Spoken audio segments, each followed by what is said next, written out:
Aku mau minta maaf. Sekaligus aku mau klarifikasi soal video aku yang berjudul Kenapa Jumbo Visualnya Sekelas Pixar. Tapi ceritanya, iya, banyak yang komentar kalau isi videonya tuh terlalu menjatuhkan. Kayak cuma nyari-nyari celah buat ngejelekin film Jumbo. Dan kalian bener, caraku menyampaikan kritik di situ, terutama pilihan kata-katanya, emang terlalu kasar. Aku akui itu salah aku minta maaf.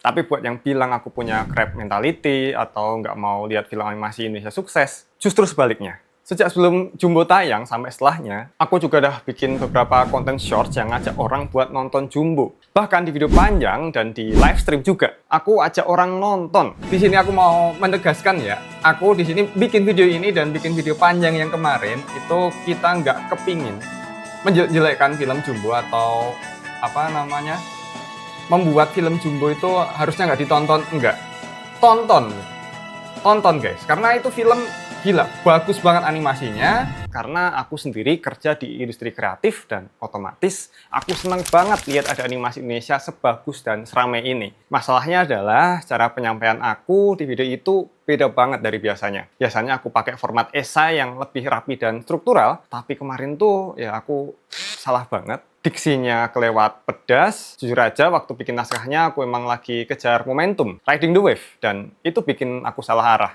Niatnya pengen jadi relevan, tapi hasilnya malah kesannya nyerang. Dari awal aku sebenarnya sadar kalau pembahasan aku nggak lengkap. Makanya waktu itu aku bikin dua format, satu video utama dan satu lagi live stream. Dan kalau kamu nonton video panjangnya, itu aku terterain sebaiknya nonton sama live streamnya. Karena di live stream itu aku bahas Jumbo lebih lengkap dan panjang, bahkan sampai 3 jam. Saking banyaknya yang pingin aku sampaikan. Dan di kedua format itu aku udah menekankan kalau Jumbo itu nggak jelek, tapi ternyata aku salah langkah. Alih-alih bikin satu video yang lengkap, jelas dan bisa dinikmati siapa aja, aku malah bagi dua. Satu setengah mateng, satu lagi terlalu panjang. Dan ya, nggak semua orang sempat nonton live stream selama itu. Akhirnya banyak yang salah paham dan ngira aku benar-benar niat buat ngejatuhin Jumbo. Tapi tetap aja, itu bukan cara komunikasi yang baik. Makanya sekarang di video ini aku pingin mengemas ulang semua yang udah aku sampaikan kemarin.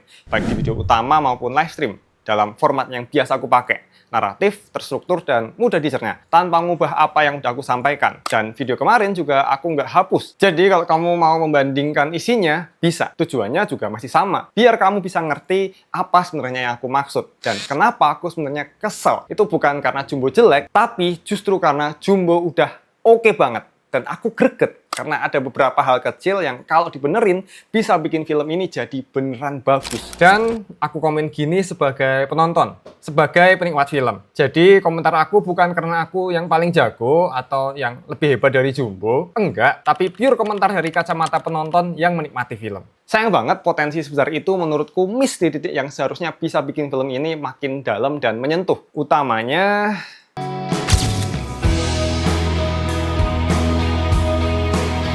ada yang bilang kalau aku ini nggak konsisten dalam memberikan standar karakter animasi. Soalnya di video aku yang bahas Adit Sopo Jarwo, ini aku bilang kalau karakter yang bagus itu nggak terlalu sempurna. Bener, aku juga masih memiliki opini yang sama. Dan kesalahanku di video panjang kemarin, aku hanya menyebutkan kalau Don itu karakter yang jelek karena cuma egois doang dan nggak ada nilai positifnya karakter si Don ini.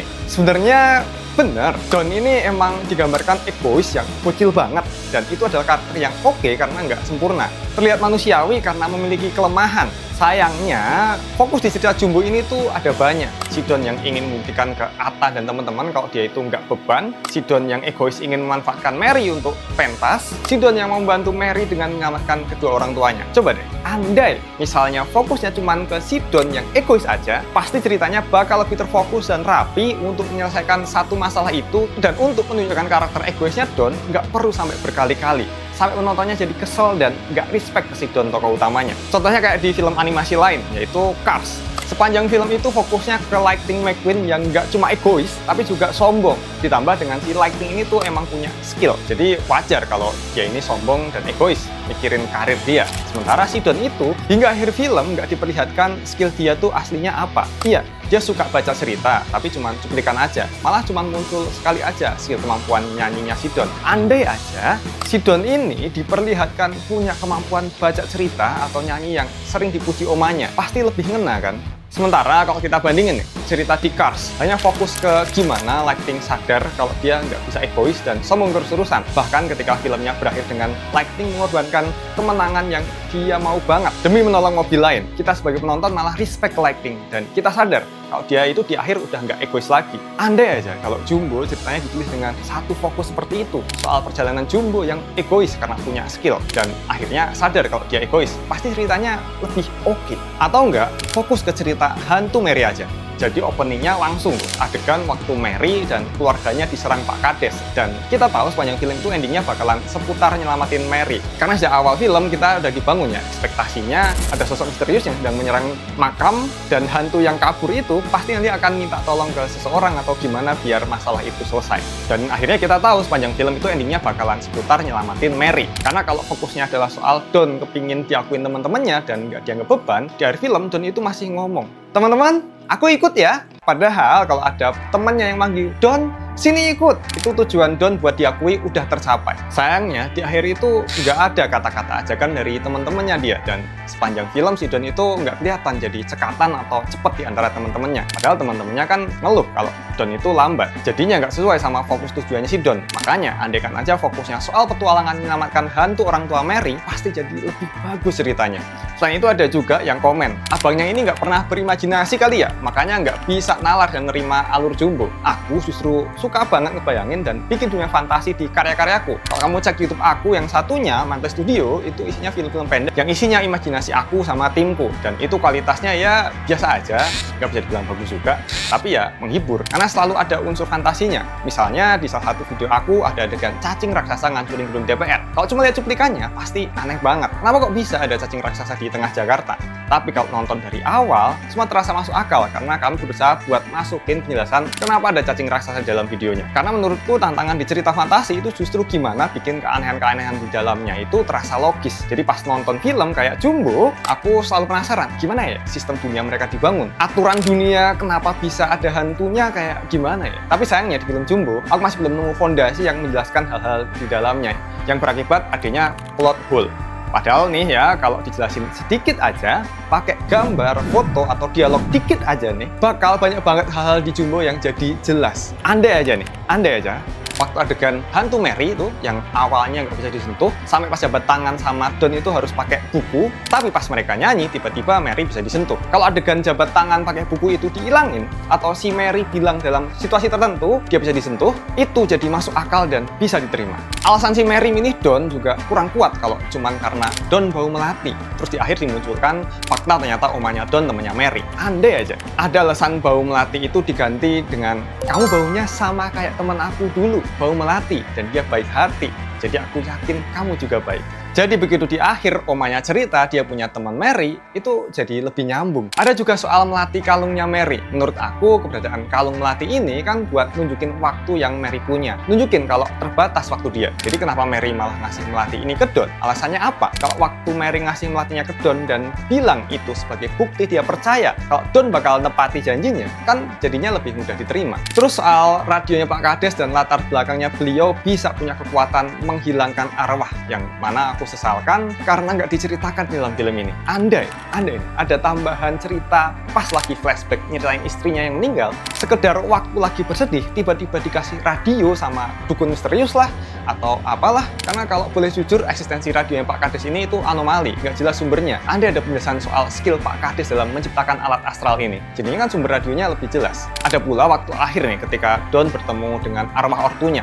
Mary sendiri bilang kalau dia udah tenang, bangkit dari kubur karena arwahnya ditarik sama Pak Kades dengan radionya. Dan untuk menuju dunia kehidupan berikutnya, dibantu sama Don pakai radio untuk buka portal. Dan ketika udah melewati portal ini, Mary dan keluarganya udah nggak bisa dihubungi lagi. Yang berarti aturannya adalah hantu itu kalau udah tenang di alam sana, nggak bisa dibangkitkan lagi kecuali diganggu makamnya pakai radio astralnya Pak Kades. Nah, ini kan berarti orang tuanya Don nggak bisa dikontak dengan tiba-tiba muncul di sebelah Don kan? Andai aja ada rules yang lebih jelas soal cara menghubungi hantu ini, pasti film ini bakal lebih menarik lagi kan dengan rules dunia di dalam filmnya. Andai aja penulis nambah adegan waktu si Mary mau diantar pulang lewat portal, dimunculin tuh orang tuanya Don buat ngucapin salam perpisahan, kan jauh lebih enak. Karena aku jadinya nggak mikir orang tuanya ini gentayangan, tapi udah tenang di alam sana dan diajak Mary buat ketemu Don. Nah, gitu kan enak ya, jadi jelas. Aku juga menyayangkan gimana cara lagunya Jumbo itu disampaikan. Karena lagu di Jumbo itu udah luar biasa bagus banget. Pertama kalinya aku lihat lagu di film Indonesia itu masuk ke ceritanya tanpa dipaksakan.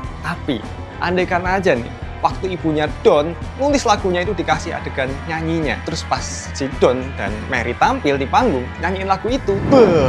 Itu pasti ngena banget di hati. Terus tiba-tiba sekitar ada bayang-bayang orang tuanya Don atau kedengeran gema suara orang tuanya ikutan nyanyi, ya itu buset. Aku jamin itu satu bioskop mewek semua. Soalnya kan dengan nambah itu aja seolah-olah kayak Don ini udah berhasil mengenalkan karya orang tuanya ke orang-orang. Kayak udah melanjutkan legacy orang tuanya, dan ternyata orang tuanya itu selalu ada sama Don. Tapi itu ya andaikan ya, kalau ditambahkan detail-detail kayak gitu aja pasti makin bagus lagi Jumbo ini. Dan buat kamu yang komen, "Bang, ini kan film anak, nggak usah dianggap serius kali." Gini loh, bahkan di film Toy Story yang nggak jelas apa alasan mainannya bisa hidup, kita tahu rules di dunia Toy Story, yaitu mainan emang hidup dan milih buat dimainkan sama manusia. Tapi mainan itu juga bisa memilih buat nggak bergerak di depan manusia ataupun mau bergerak di depannya. Dan itu jelas banget fondasinya, konsisten dari film 1-4, nggak ada yang ngelanggar rules itu. Jadi walaupun Jumbo ini, kalau kata netizen cuma film anak, justru menurut aku tetap butuh konsistensi dan kejelasan rulesnya. Dan emang cuma itu aja tujuan utamaku bikin video yang kemarin, live stream dan video ini. Jumbo itu, andai nggak miss di beberapa detail, udah pasti luar biasa banget hasilnya. Karena filmnya udah oke.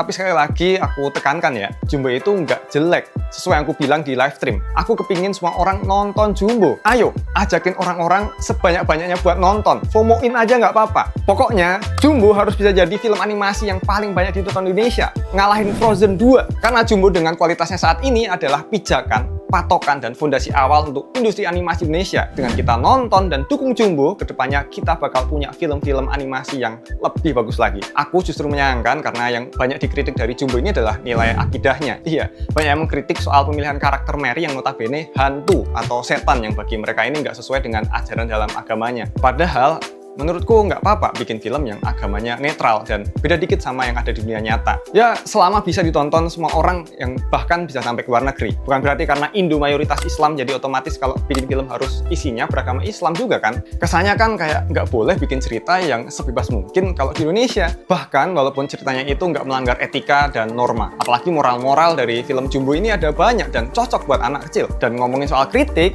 aku juga punya bagian yang harus aku tanggung sendiri. Video aku yang sebelumnya emang untuk mengkritik, dan itu tuh niatnya membangun, tidak untuk menjatuhkan dan mengharapkan Jumbo jadi film gagal, enggak ya. Tapi emang aku salah karena memilih buat bikin video dalam dua format dan dengan naskah yang ditulis dengan diksi yang tajam. Sekali lagi aku minta maaf. Buat kamu yang udah kritik aku dan ingetin aku, makasih banyak. Karena aku bisa memperbaiki diri, nggak kayak pemerintah yang nggak mau dengar kritik, aku berusaha jadi lebih baik. Karena emang channel ini tuh bukan buat review film, tapi channel yang ngebedah gimana suatu film atau animasi itu bisa jadi A atau bisa jadi B. Contohnya kayak kenapa Dennis merusak animasi Indonesia, kenapa Boruto itu animasi sampah ya. Kalau mau tahu kayak gimana, langsung aja deh nonton videonya nih, yang ini nih. Ini biar jelas gimana videoku yang biasanya kayak apa. Silahkan pilih salah satu.